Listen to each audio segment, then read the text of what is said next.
కోసం మన ఛానల్ అనే నినాదంతో స్థాపించబడిన మన తెలుగు ఛానల్ TPN తెలుగు 24కు స్వాగతం.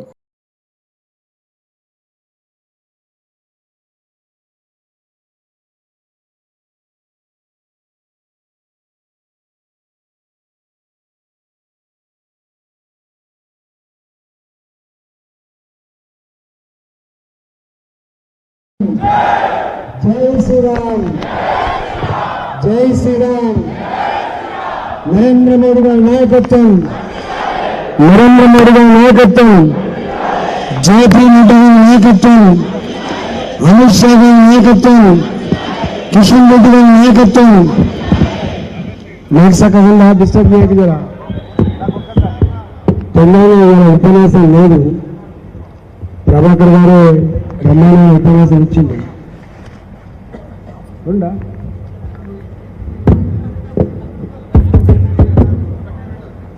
కాబట్టి పెద్దలు చాలా మంది నాయకులు మాట్లాడారు.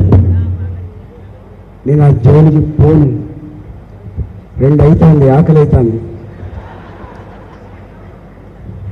మనం ఇంకా ఉపన్యాసాలు ఇచ్చుకుంటూ ఉండద్దు. మీకు ఎంత ఓపుకుంటుందో గంటనే మాట్లాడతా. 5 నిమిషాలు అంటే 5 నిమిషాలు, 10 నిమిషాలు అంటే 10 నిమిషాలు, 10 నిమిషాలు దాకా ప్రసక్తి లేదు. ఇక నాయకుల పేరు అయితే చాలాసేపు అవుతుంది.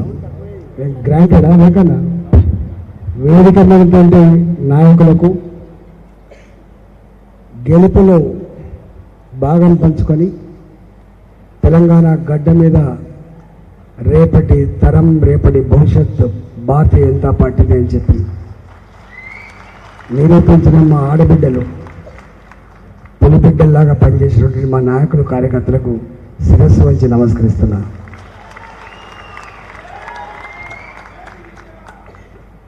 ఇవాళ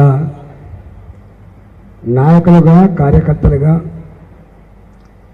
ఎంత పని చేసినప్పటికి కూడా, ఎంత వ్యూహరచన చేసినప్పటికి కూడా దాన్ని అందిపించుకొని ఆ గెలుపును అందించినటువంటి మల్లికార్జున ప్రజలకు ఎన్ని మాటలు చెప్పినా తక్కువే. వాళ్ళ కాళ్ళుగా ఎప్పుడు రోజులు తక్కువే అని భావిస్తాను. అంత గొప్ప విజయాన్ని అందించింది. నాకంటే ఎక్కువ ప్రతి నిత్యం ఫీల్డ్ మీద జరుగుతున్న వాద ప్రతిపాదనలు, ఆ అధికార పార్టీ ప్రచార పటాటోపాలు, వాళ్ళు ఖర్చు పెట్టే డబ్బు, వాళ్ళు చేసే కుట్రలు ఎన్ని చేసిందో అవి నేను జోలికి పోను. కానీ వాటన్నిటినీ ఛేదించగలిగే శక్తి, సత్తా అంతిమంగా మల్లికార్జున ప్రజలకు ఉందనేది ఇప్పుడు అయిపోయింది. చరిత్ర మీరు వెనుకకు తిరిగి ఎన్నిసార్లు చూసినా, నేను చాలాసార్లు ఉపన్యాసం చెప్తా ఉంటా. మా ప్రభాకర్ గారు మేధావి కాబట్టి ఎప్పుడు చరిత్ర నిర్మాతలు ప్రజలు మాత్రమే అని చెప్తా. ప్రజాస్వామ్యంలో సుప్రీం VVIPs, చరిత్ర తిరగరాసే శక్తి, ధర్మాన్ని కాపాడే సత్తా ప్రజలకు మాత్రమే ఉంటుంది తప్ప ఎవరికి ఉండదు. పార్టీలు ఉంటాయి, నాయకులు ఉంటారు, కానీ ప్రజలే గొప్పవాళ్ళు, ప్రజలే గొప్పవాళ్ళు.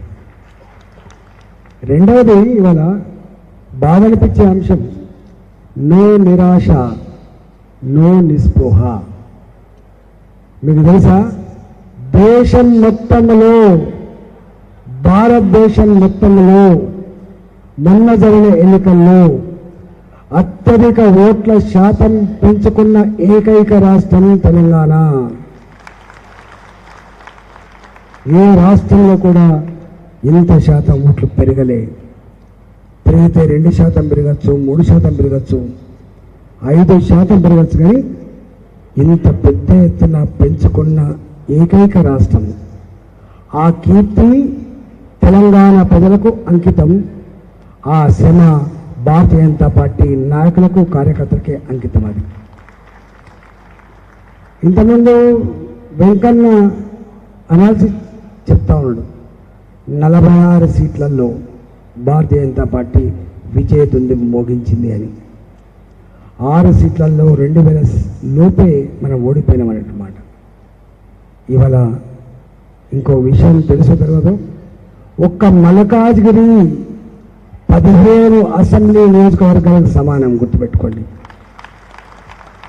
ఒక చేవల్ల 10-11 నియోజకవర్గాలకు సమానం అది.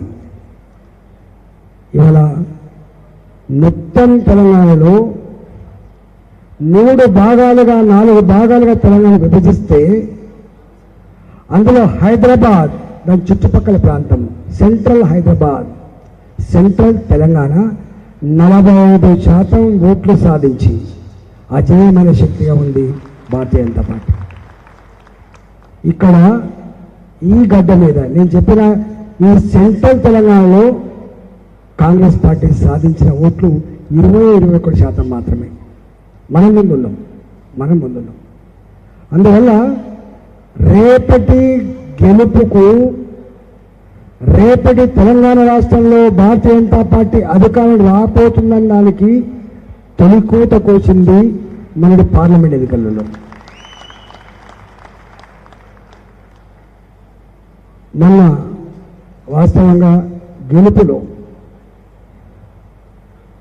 శ్రమపడ్డది మనం, అధికారం రావాల్సింది మనం, కొట్లాడింది మనం, బీఆర్ఎస్ పార్టీ బండకేసి కొట్టింది మనం, కేసులు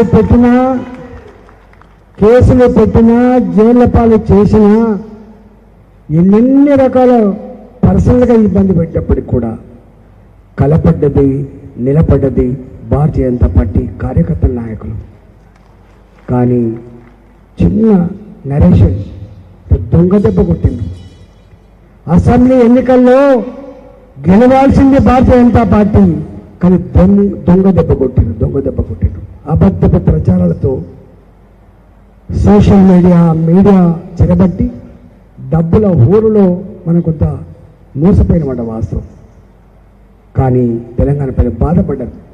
అయ్యో రావాల్సింది ఒకరుండే, కానీ ఏదో కారణం వల్ల రాలేకపోయినారు.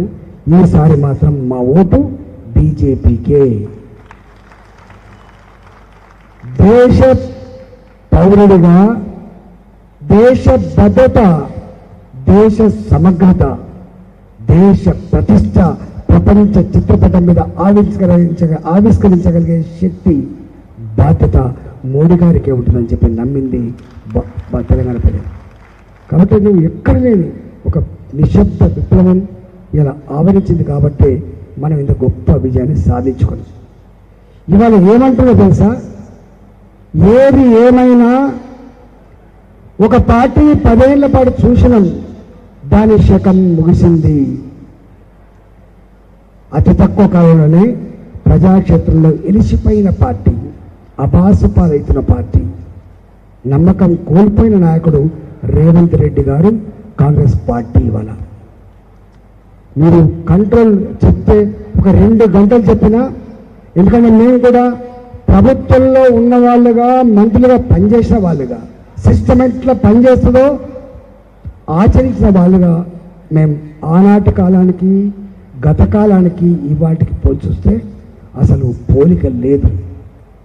ఇక మళ్ళా వస్తామో రామో అనేటువంటి పద్ధతిలో ఎవరికి వాళ్ళుగా ఏమైనా తీరే మాట్లాడుకుంటున్నారు. పేపర్లు, టీవీలు డబ్బులతో మేనేజ్ చేసి వార్తలు ప్రచారం చేస్తుండొచ్చు, కానీ తెలంగాణ ప్రజానికాన్ని మాత్రం సంపూర్ణంగా ఈ ప్రభుత్వం మీద విశ్వాసం కోల్పోయింది. దాంట్లో ఏం అనుమానం లేదు. ఇవాళ చివరికి దేవుని మీద ఒట్టు పెట్టుకుంటే తప్ప నమ్మని పరిస్థితి వచ్చింది రేవంత్ రెడ్డి గారికి. మన చెప్తుండు, దేవుని మీద ఒట్టే చెప్తున్నా నేను రైతు రుణమాఫీ చేసి తీరుతా అని చెప్పి. ఒక రైతు రుణమాఫీ కాదు, తెలంగాణ ప్రజానికానికి ఆయన ఇచ్చిన హామీల విలువ 2 లక్షల కోట్ల రూపాయలు, 2 lakh crore rupees. అలా ఒకటి మాత్రమే ఒక వన్ టైంలో ఇచ్చేటువంటిది, మిగతా అంతా కూడా ఎవ్రీ ఇయర్ ఖర్చు పెట్టే ఎక్స్పెండిచర్. ఇది రేవంత్ రెడ్డి కాదు, రేవంత్ రెడ్డి జేజమ్మదిగా వచ్చినా అమలు చేయగలిగే శక్తి, సత్తా ఈ రాష్ట్ర ఖజానాకు లేదు. 5,000 కోట్ల రూపాయలు అదనంగా ఖర్చు పెట్టే శక్తి లేని ఈ రాష్ట్రంలో ఆయన ఇచ్చిన హామీలు ఎట్టి పరిస్థితి కూడా అమలు కావు. నేను చాలాసార్లు గతంలో చెప్పిన, పాత ఆర్థిక మంత్రిగా చెప్పిన, కానీ అప్పుడు పట్టించుకోకపోవచ్చు. కానీ ఇవాళ రుజువైపోయింది.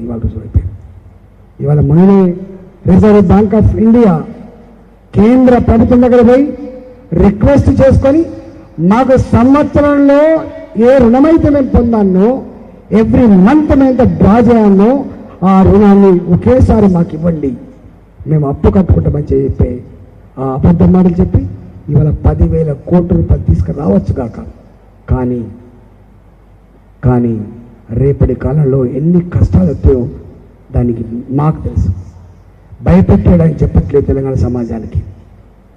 కానీ ఆ ప్రభుత్వానికి సోయి లేదు, ఆ ప్రభుత్వానికి ముందు చూపు లేదు, ఆ ప్రభుత్వానికి తెలంగాణ సమాజం పట్ల, తెలంగాణ రాష్ట్రం పట్ల కమిట్మెంట్ లేదు. కాబట్టి ఆ పని చేస్తున్నారు. ఇచ్చిందా నా మహిళలకు భృతి 2,500 రూపాయలు. 4 కోట్ల పైన జనాభా ఉన్న ఈ రాష్ట్రంలో 18 సంవత్సరాల పైబడి ఉన్నటువంటి మహిళలకి ఈ 2,500 రూపాయలు పుట్టిస్తా అని చెప్పిండ్రు. వట్టి గుడ్డి లెక్కేసుకున్నా కూడా 1,500 మంది అవుతారు. 1,500 మంది అవుతారు. ఇంటూ 2,500 రూపాయలు ఎన్ని వేల కోట్లు కావాలి? ఉన్న పెన్షన్లే ముసలి వాళ్లకు సకాలంలో ఇవ్వలేక బోర్ల పడ్డ ఈ ప్రభుత్వం 2,000 రూపాయల పెన్షన్ జాగలో 4,000 రూపాయలు ఇస్తామని చెప్పినటువంటి ఈ రేవంత్ రెడ్డి ప్రభుత్వం ఆ 2,000 పెన్షన్ కూడా సకాలంలో ఇవ్వలేక బోర్ల పడ్డది ఈ ప్రభుత్వం.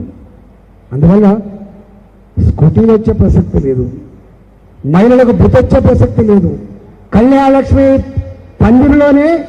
పెళ్లి పందిరిలోనే 1,00,000 చెక్కొచ్చే ప్రసక్తి లేదు, తులం బంగారం వచ్చే ప్రసక్తి లేదు. నా రైతాంగానికి క్వింటల్కి 5,000 రూపాయల అదనపు బోనస్ వచ్చే ప్రసక్తి లేదు, ఏది వచ్చే ప్రసక్తి లేదు.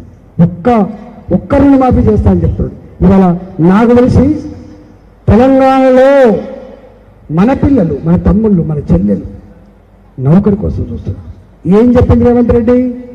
కేసీఆర్ గారి ఆయామలో నోటిఫికేషన్ రావు, వచ్చిన పేపర్ లీక్ అవుతుంది, లీక్ అయిన ఈ రాష్ట్రంలో మీరు ఉద్యోగం రాదు, 2 లక్షల ఉద్యోగాలు నింపుతా, మీరు ఎగ్జామ్స్ కూడా రాయకండి, మీరు బహిష్కరించమని చెప్పిన ముఖ్యమంత్రి ఇవాళ మొత్తం తెలంగాణలో యువత, చదువుకున్న యువత కంటి మీద కొనుకు లేదు. మాలాంటి వాళ్ళకు రోజుకు 200 ఫోన్లు 300 ఫోన్లు చేసుకుంటా, అన్నా స్పందించవే, ఇక్కడ నేను దీక్ష చేస్తున్నా, ఇక్కడ నేను ధర్నా చేస్తున్నా, నేను పోలీస్ స్టేషన్లో ఉన్నా అని చెప్పి బాధపడే పరిస్థితి. అంటే ఏ విద్యార్థి లోకమైతే, ఏ నిరుద్యోగ యువత అయితే ఆనాడు పట్టుబట్టి ప్రభుత్వాన్ని బొందబెడితే తప్ప మాకు నౌకరు రాదని చెప్పి భావించి దాన్ని గెలిపిస్తే 6 నెలల కాలంలోనే వాళ్ళ బతుకిట్లయిపోయింది. ఇవాళ వాళ్ళ శక్తి తక్కువ కాదు. వాళ్ళు లెక్కల్లో 30 లక్షల మందో 35 లక్షల మందో కావచ్చు కాక, కానీ వాళ్ళ కుటుంబాలు ఉంటాయి. ఇవాళ యావత్ తెలంగాణలో ప్రజలందరూ కూడా బాధపడుతున్నారు, మా పిల్లల బతుకిట్లయిపోయిందని. ఇది మచ్చుకురుగా మాత్రమే. నేను ఈ వేదిక నుంచి వెళ్ళి తెలంగాణ వ్యాప్తంగా ఆందోళన పడుతున్నటువంటి నిరుద్యోగ యువకులారా, భారతీయ యువమోర్చా ఇప్పటికే మీకు అండగా ఉన్నది, భారతీయ జనతా పార్టీ కూడా మీకు సంపూర్ణంగా అండగా ఉంటుందని చెప్పి మనం చేస్తా ఉన్నాం. ప్రజాస్వామ్యంలో నమ్మకం ఉన్న రేవంత్ రెడ్డి, నీకు నిజంగా నిజాయితీ ఉంటే నేను చెప్పిన మాట తెలంగాణ సమాజం సిగ్గుతో తలదించుకుంటుంది. వాళ్ళట కేవలం కోచింగ్ సెంటర్ల లాభాల కోసం ఉద్యమం చేస్తారు చెప్తాను. ఇదేనా నువ్వు మాట్లాడే మాట? నీకు సంస్కారం ఉందా? ఎంతో యువత పట్ల నువ్వు అవలంబించే తీరు ఇదేనా? గిన్నికైనా నువ్వు ముఖ్యమంత్రి అయింది. ఏమైనా మంత్రిగా పనిచేస్తే సిస్టర్గా పనిచేస్తే తెలిసేది. కానీ ఇవాళ నువ్వు ఆ అన్న మాట మా 35-40 లక్షల యువకుల గుండెల్లో కొచ్చుకున్నది. అది గాయం మానవని చెప్పి హెచ్చరిస్తా ఉన్నాం. దీనికి బదులా తప్పకుండా తెలంగాణ సమాజం తెలుసుకుంటామని చెప్పి హెచ్చరిస్తా ఉన్నాను. దాన్ని తీవ్రంగా ఆ ముఖ్యమంత్రి బాధ్యత రహితంగా మాట్లాడిన మాటలు తీవ్రంగా ఖండిస్తున్నా, క్షమాపణ చెప్పమని డిమాండ్ చేస్తున్నా. వాళ్ళు కోరినట్టుగా వాళ్ళు ఏం కోరుతున్నారు? నీవు చెప్పిన 2 లక్షల ఉద్యోగాలు కాదు కదా ఇచ్చే ఆ 11,000 టీచర్ నౌకర్లు, ఆ ఇచ్చే 500 గ్రూప్ 2 నౌకర్లు, ఆ ఇచ్చే గ్రూప్ 4 నౌకర్లు, అన్నికంటే 15,000 ఉన్నావు కాబట్టి వాళ్ళు ఏం కోరుతున్నారు? నాకు చదువుకోవడానికి వెసులుబాటు కావాలి, ఒక ఎగ్జామ్కి ఇంకో ఎగ్జామ్ మధ్య ఒక 1 month 2 months గ్యాప్ ఉండాలి.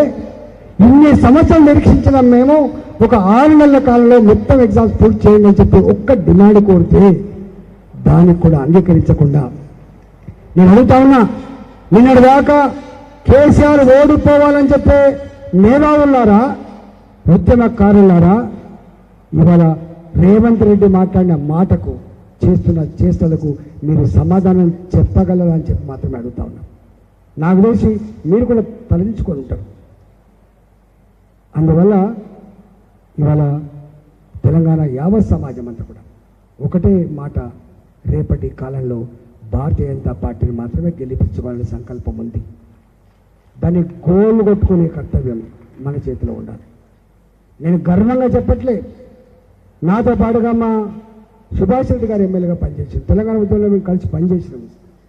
మల్లారెడ్డి గారు అనేక సంవత్సరాలు మేము తెలంగాణ ఉద్యమంలో పనిచేస్తున్నప్పుడు మాతో కలిసి మాట్లాడేది, అసెంబ్లీ ఇన్ఛార్జి ఉండే. మా వెంకన్న కూడా అనేక సందర్భాల్లో ఎట్లా చేద్దామని అని చెప్పేది. ఆనాడు మాకు పార్టీలు లేవు, జెండాలు లేవు, ఏకైక ఎజెండా తెలంగాణ రాష్ట్ర సాధనే ఎజెండా. అప్పుడు మేము కలిసి పనిచేసాం. తెలంగాణ ఉద్యమం ఎక్కడుందా అంటే కరీంనగర్ వైపు ఉంటుందని చెప్పేది.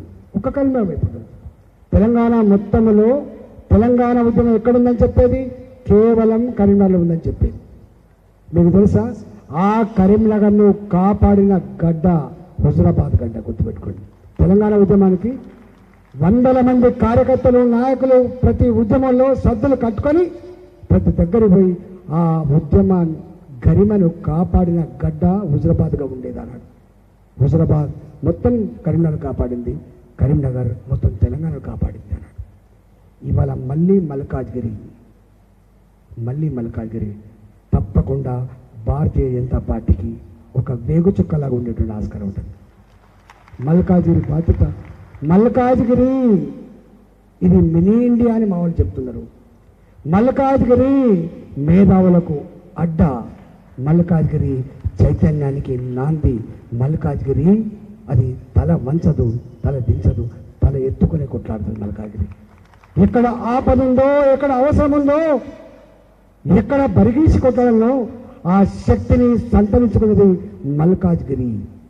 నా తెలంగాణ రాజకీయ నాయకులంతా అడ్డపెట్టేది ఇక్కడే, నా ఉద్యోగులంతా అడ్డపెట్టేది ఇక్కడే. దేశవ్యాప్తంగా ఉన్నటువంటి వాళ్ళు పుట్ట చేత పట్టుకొని ఇలా ఉపాధి కోసం వస్తే అక్కడ చేర్చుకునే గడ్డ కూడా నా Malkajgiri. The newly expanded city. ఇది ఎప్పుడు గ్రో అయ్యేటువంటి మల్కాజ్గిరి. 38 లక్షల ఓట్లు ఇక్కడ, 38 లక్షల ఓట్లు. మొత్తం తెలంగాణలో 1/8 పాపులేషన్ ఇన్ మల్కాజ్గిరి ఎలోన్. తూర్పు నుంచి మొదలు పెడితే ఇవాళ పశ్చిమం వరకు మొత్తం హైదరాబాద్ను ఆవరించిన ప్రాంతం ఈ ప్రాంతం. అందుకే ఇవాళ సికింద్రాబాద్, మెదక్, ఇవాళ చేవెళ్ళ, ఇవాళ హైదరాబాద్ కూడా ఇవాళ ధైర్యం వచ్చింది. ఓహో, మేము కూడా పట్టుబడితే గెలిపించుకునే స్థాయికి వస్తామని చెప్పి హైదరాబాద్ కూడా భావిస్తుంది. రేపు గుర్తుపెట్టుకోండి, ఇది ఇట్లుండదు. రేపు మహిళా బిల్లు అమలు కాబోతుంది. మహిళ నాయకత్వం వహించిన కాంగ్రెస్ పార్టీ చేయలేకపోయింది. మహిళా రిజర్వేషన్ బిల్లుని పార్లమెంట్లో ప్రవేశపెట్టి దేశ మహిళా లోకానికి గౌరవించడం కాదు, రేపు ఆ కుర్చీలో కూర్చోబోతుంది మహిళా లోకం. దానికి రేపు డీలిమిటేషన్ కూడా ఇంప్లిమెంట్ కాబోతుంది. డీలిమిటేషన్లో ఇప్పటికే 154 సీట్లు కాబోతుందని చెప్పి ఇప్పటికే ఉన్నది. దాన్ని ఇంకా కొంత మార్చుకొని ఇవాళ ఒక్క మల్కాజ్గిరి 15 అసెంబ్లీ నియోజకవర్గాలు కాబోతుంది రేపు. ఇవాళ అవకాశాలకు ఎక్కడ తక్కువ లేదు. మనకు నాయకులు కావాలి, మన నాయకులు కావాలి. ఏ పార్టీలో పనిచేసిండు, డెఫినెట్గా సచ్ఛినత కావాలి, కమిట్మెంట్ కావాలి, ప్రజలు ప్రేమించోడు కావాలి, ప్రజలలో ఉండేటోడు కావాలి, రాజకీయాలను ఇష్టపడ్డోడు కావాలి, సమాజ శ్రేయస్సే తన జీవితంగా భావించబడే లీడర్ అని చెప్పి చాలాసార్లు చెప్తా. Leader not for real estate. Leader police station phone చేసి కేసులు పెట్టించడం కాదు. లీడర్ స్వార్థపడు కాదు. లీడర్ సమస్య సృష్టించేవాడు కాదు, లీడర్, సమస్యల పరిష్కార శాస్త్రవేత్త లీడర్. లీడర్లు చాలామంది ఉంటారు, కానీ లీడర్ ప్రజల ఆశీర్వాదం పొందుటోడై ఉండాలి, ప్రజలకు 10 కాళ్ళ పాటు నాయకత్వం వహించి ఉండాలి. That is Modi today, that is Modi today. మాట్లాడతారు, ఏం మాట్లాడతారు? మూడోసారి మోడీ ఓడిపోయాడు. నో, చాలాసార్లు చెప్పారు.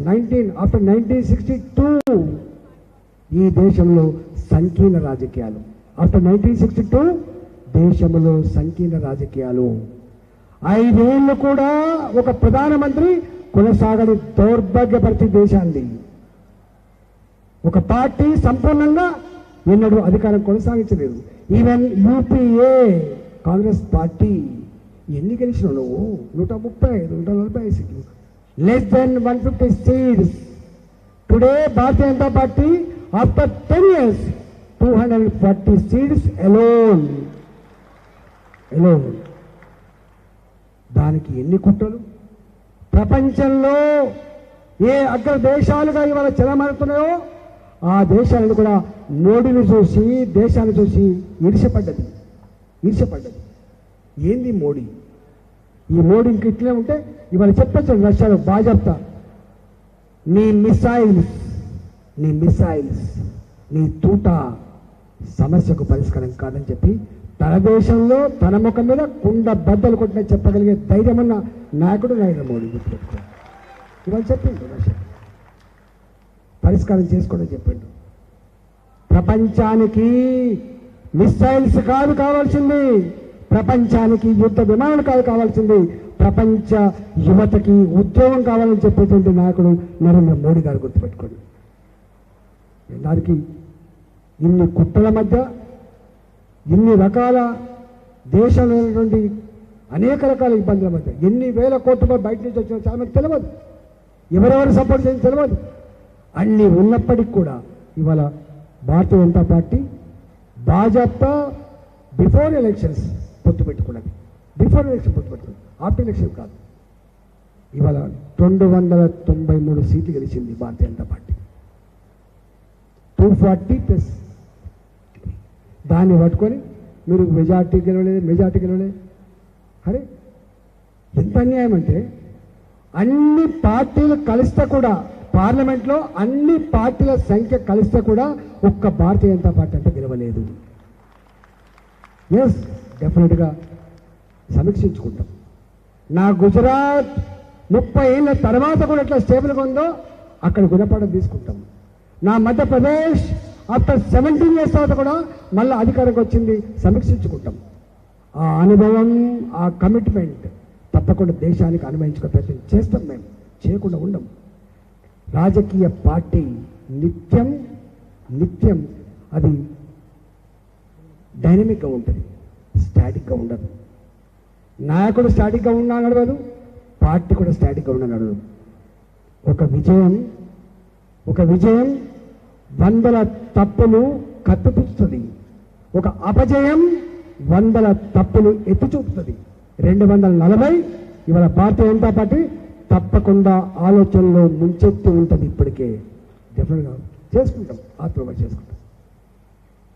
మేము గొప్పలమని చెప్పట్లేదు. మేము గొప్పలు ప్రజల్లో విన్ కావడంలో, ప్రజలు డ్రైవ్ చేయడంలో, విశ్వాసం కల్పించడంలో, ప్రజల చేత ఆశీర్వాదం పొందడంలో సంపూర్ణ విజయం సాధించకపోవచ్చు, కానీ సాధించే దిశగా భారతీయ జనతా పార్టీ మోడీ గారి నాయకత్వంలో ముందుకు పోతుంది. రేపు వీళ్ళు అనుకున్నట్టుగా వీళ్ళు సాధించలేరు. నేను చూస్తున్న పార్లమెంట్లో వాళ్ళు మాట్లాడుతున్న భాష, వాళ్ళ పద్ధతి కేవలం దేశం తప్ప దేశహితం లేదు. కాబట్టి నేను ఒక్కటే మీకు విజ్ఞప్తి చేస్తున్నా, దయచేసి ఇవాళ ఎన్నెన్ని మాటలు చెప్పినా 46 డిగ్రీల ఎరటి ఎండలో నా ఆడబిడ్డలు ప్రతి డివిజన్లో అపార్ట్మెంట్ ఎక్కిండ్రు. 4 అంతస్తులు 10 అపార్ట్మెంట్ ఎక్కిండ్రు. నేను తెలియదు వాళ్ళకు. మా అన్న కోటేమని చెప్పిండు, మా పార్టీ కోటేమని చెప్పిండ్రు. 80-76 డివిజన్లు చెప్పిండు. అట్లా ఎంతమంది ఇక్కడ ఒక్కొక్కరి గురించి పొగుడుతూ కూడా అది అలా. కానీ ఒక్క విషయంలో మాత్రం గర్వంగా ఉంది. మా మల్కాజ్గిరి ఇవాళ ఇది చెరగని ముద్ర వేసింది భారతీయ జనతా పార్టీ. దీన్ని కాపాడుకునేటువంటి బాధ్యత మీ చేతుల్లో ఉంది, అది మీ చేతుల్లో ఉంది. దయచేసి మనం చాలా గంభీరంగా ఈ విజయాన్ని చూసి పొంగిపోవద్దు, ఈ విజయాన్ని చూసి మనం ఎక్స్ట్రా మాట్లాడకూడదు. ఈ విజయాన్ని చూసి మనం దీన్ని ఎట్లా కాపాడుకోనో అంతర్మదనం చేసుకోవాల్సి అక్కడ ఉంది. కాబట్టి మన కర్తవ్యం పనుల విషయంలో మీరు నిశ్చింతగా ఉండండి. నేను మంత్రిగా 2 సార్లు చేసిన సిస్టమ్ ఉంటే ఏందో నాకు తెలుసు. కాబట్టి మీరు దరఖాస్తులు ఇచ్చుడు, మీరు బాధపడే పరిస్థితి ఉండదు. కేంద్ర ప్రభుత్వ పరంగా ఉండే ప్రతి అవకాశాన్ని జార విడుచుకోడు, ఇట్లా గుర్తుపెట్టుకో. రాష్ట్ర ప్రభుత్వ పరంగా వచ్చేటువంటి పనుల విషయంలో కూడా ఎక్కడ వెనుకకు పోడు. మన మా గౌరవ కార్పొరేటర్లు మన జిహెచ్ఎంసీలు రమ్మంటే పోయిన నేను, నాకు బేసిజాలు లేవు. ప్రజలకు ఎక్కడ లాభం జరుగుతుందో, మేము ఎక్కడికి పోతే పార్టీకి లాభం జరుగుతుందో అక్కడికి తప్పకుండా పోతుంది తప్ప ఎంపీ గారికి అక్కడికి పోతాడా, ఎంపీ గారికి ఈ సమస్య పోతామని లేదు. ప్రజల క్షేమం కావాలి, మాకు ప్రజల క్షేమం కావాలి. ఆఫ్టర్ ఆల్ ఇవాళ ఉండే ప్రోటోకాల్ ఇవాళ ఉంటుంది, రేపు ఉండదు ప్రోటోకాల్. అంత మాత్రాన మనం పోవద్దని చెప్పామనుకోవద్దు. కాబట్టి దయచేసి మీ అందరికీ వినమ్రంగా విజ్ఞప్తి చేస్తున్నా, ఇవాళ ఉన్న చిన్న చిన్న తప్పులు ఉంటాయి, ఇవన్నీ ఉంటాయి. రేపు ఈ మల్కాజ్గిరిలో రేపు మున్సిపల్ ఎన్నికలు వచ్చినా, కార్పొరేట్ ఎన్నికలు వచ్చినా, రేపు జిల్లా పరిషత్ ఎన్నికలు వచ్చినా, రేపు సర్పంచ్ ఎన్నికలు వచ్చినా, రేపు విజయం సాధించే దిశగా అడుగులు వేయాలి. భారతీయ జనతా పార్టీ ఒక్క ఎంపీలు వేస్తేనే సంపూర్ణం కాదు, ఒక ఎమ్మెల్యే వేస్తేనే సంపూర్ణం కాదు.